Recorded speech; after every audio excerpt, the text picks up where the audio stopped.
बाबा को लेकर जांच एजेंसियों की पूछताछ में लगातार बड़े खुलासे हो रहे हैं। जलालुद्दीन उर्फ छांगुर बाबा हिंदू धार्मिक इलाकों में फंडिंग का टारगेट करता था।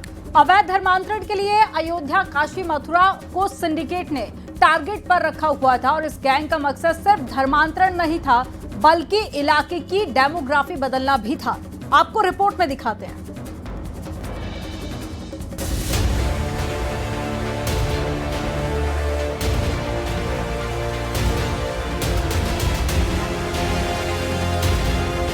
जलालुद्दीन उर्फ छांगुर बाबा को लेकर एटीएस लगातार पूछताछ कर रही।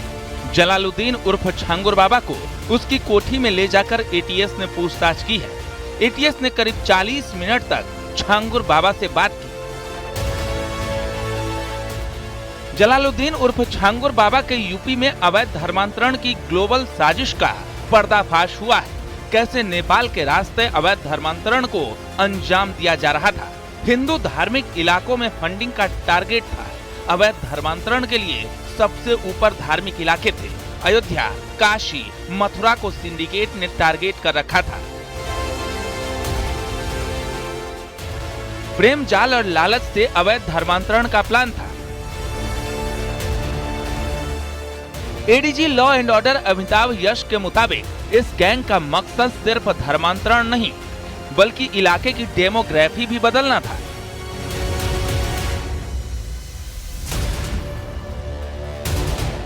Some person sitting abroad would not invest such huge amounts for conversion only.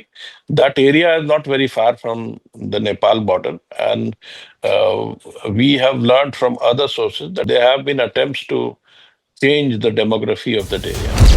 Jalaluddin उर्फ छांगुर बाबा और उसकी सहयोगी नसरीन से यूपी एटीएस की पूछताछ लगातार जारी है।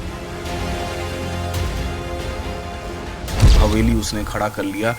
अब इसके अलावा लोग इसलिए भी शौक में थे कि जिस तरीके से लग्जरी गाड़ियों से लगातार लोग उसके पास आया करते थे। जिस तरह का इन्फ्लुएंस इस व्यक्ति ने क्रिएट कर लिया था और जिस प्रकार का धन इसके पास उपलब्ध था, तो ये कोई आश्चर्य की बात नहीं है कि लग्जरी व्हीकल्स का, बड़ी बड़ी बिल्डिंग्स का, प्रॉपर्टीज़ का इस्तेमाल एक माहौल बनाने के लिए किया जा रहा था, जिसके मदद से कन्वर्जन्स किए जाते थे।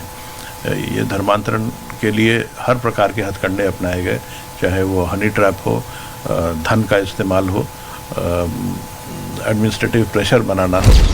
ईडी और आईटी विभाग की टीम भी छांगुर बाबा और नीतू की कस्टडी लेना चाहती है ताकि और भी खुलासे हो सके। बाबा की 40 संस्थाओं के बैंक अकाउंट की डिटेल मांगी है। छांगुर बाबा की प्रॉपर्टी डिटेल मिलने पर प्रॉपर्टी अटैच होगी। Bureau report, news 18।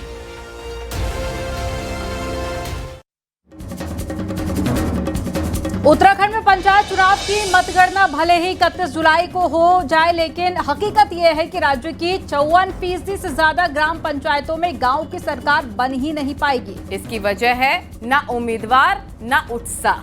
यही नहीं, जांच में 2700 से ज्यादा नामांकन खारिज हो गए। तो क्या पंचायत चुनाव को गंभीरता से लिया नहीं जा रहा या फिर इसकी वजह कुछ और है? इस रिपोर्ट में देखिए।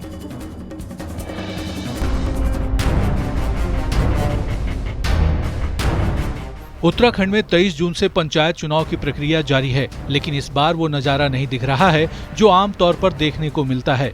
किसी भी ग्राम पंचायत में कम से कम 7 सदस्य होते हैं जो चुनकर आते हैं और इनके 2/3 बहुमत से ग्राम पंचायत का गठन होता है। लेकिन इस बार ग्राम पंचायत सदस्य पद पर चुनाव लड़ने के लिए लोग ढूंढे नहीं मिल रहे हैं। 12 जिलों की 7500 से ज्यादा ग्राम पंचायत हैं। पंचायत सदस्य की 55,000 से ज्यादा सीटें हैं, लेकिन हालात ये हैं कि नामांकन सिर्फ 25,000 पदों पर ही भरे गए हैं, यानी 54% सीटों पर उम्मीदवार ही नहीं है। 55,000 में से 30,000 सीटों पर कोई उम्मीदवार नहीं है। जानकार इसके लिए पलायन, रिजर्वेशन और शैक्षिक योग्यता जैसी लिमिट रखने को जिम्मेदार मान रहे हैं। जैसे गांव के गांव खाली हो गए, अब गांव कागजों में तो चल रहे हैं, लेकिन हमारे घोस्ट विलेजेस घोषित हो गए हैं। तो जो गांव ही खाली का आदमी नहीं रह रहा है तो वहाँ कैंडिडेट कहाँ से मिलेगा?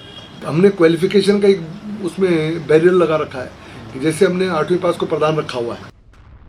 पंचायत चुनाव के लिए 24 और 28 जुलाई को मतदान होगा, जबकि 31 जुलाई को मतगणना। लेकिन इसके बाद भी ग्राम प्रधान चुने तो जाएंगे, लेकिन शपथ नहीं ले पाएंगे जब तक कि सदस्य चुनकर नहीं आते। यानी 31 जुलाई के बाद पंचायत सदस्यों के लिए एक और चुनाव अधिसूचना जारी होगी। पंचायत के चुनाव में सबसे कमजोर अगर पहलू कोई है तो ग्राम पंचायत सदस्यों का पहले चरण में नामांकन न करवाना, और उसकी वजह से राज्य की बड़ी संख्या में ग्राम पंचायतें गठित नहीं हो पाती। इस पूरे मसले पर कोई शांत और बेफिक्र है तो वो है राज्य निर्वाचन आयोग। आयोग का कोई भी अफसर इस मसले पर कुछ भी बोलने को तैयार नहीं है कि आखिर क्या कारण है कि लोकतंत्र की सबसे छोटी और पहली सीढ़ी से लोगों का मोह भंग हो रहा है।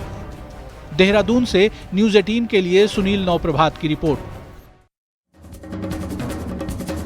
खबरें जारी हैं, रुकेंगे छोटे से ब्रेक के लिए। आप देखते रहिए न्यूज़ 18।